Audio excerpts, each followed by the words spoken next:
Қайырлы күн, мен көрермендерім. Мен бүгін сиропсыз мохито жасау жолын көрсетемін.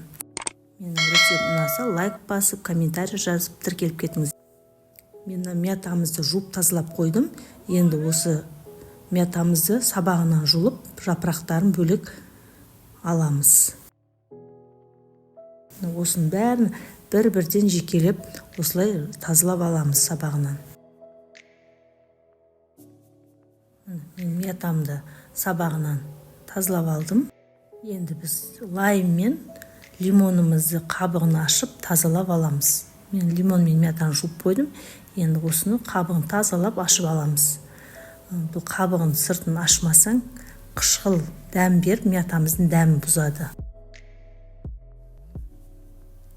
Осылай бір-бірдеп.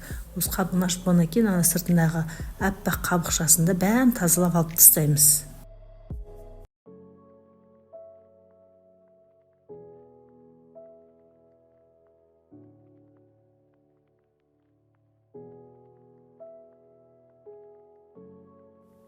Ауызашар уақытысында осы мохитаны жасап қойсаңыздар, сиропсыз өте тамаша болар еді. Менің балдарым жақсы көреді. Мен әрдайым осылай дайындап қоям балдарға.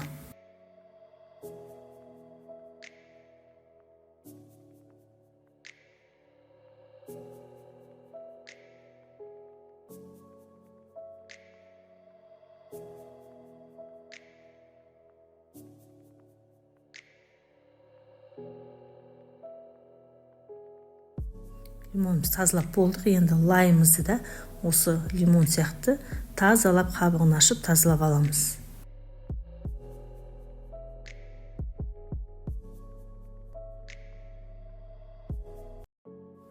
Қабықтарын ашып болдық. Енді осы лайм мен лимонды бірнеше бөліктерге бөлеміз.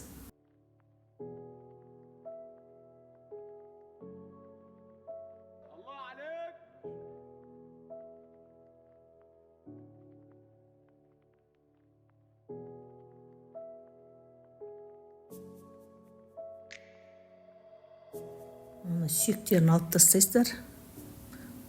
Енді осының бәрін лимонымызды, лаймымызды блендерге саламыз, және жаңа мятамызды блендерге саламыз.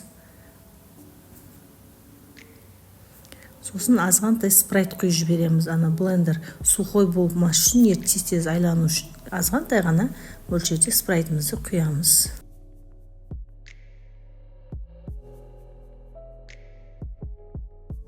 Біздің мохитамыз дайын болды. Енді осы блендерден өткізген мохитамызды осындай сүзгіштен өткізіп, осындай кувшиндарға құйып аламыз. Аз-аздан құйып қоямыз.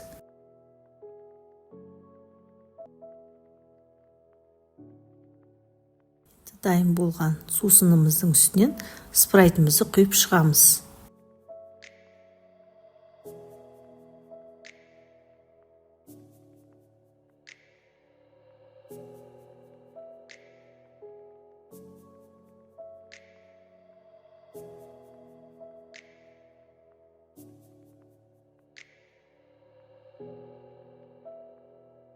Біздің сиропсыз мохитамыз дайын болды.